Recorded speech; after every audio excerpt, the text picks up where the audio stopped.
Hi guys, welcome to our channel. My name is Vipin. The channel is all about cars and cars and cars. Today we're gonna know about MAF sensor, mass airflow sensor.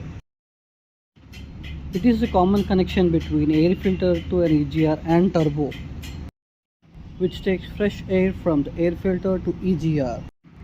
The MAF sensor actually calculates the total amount of air entering to the engine.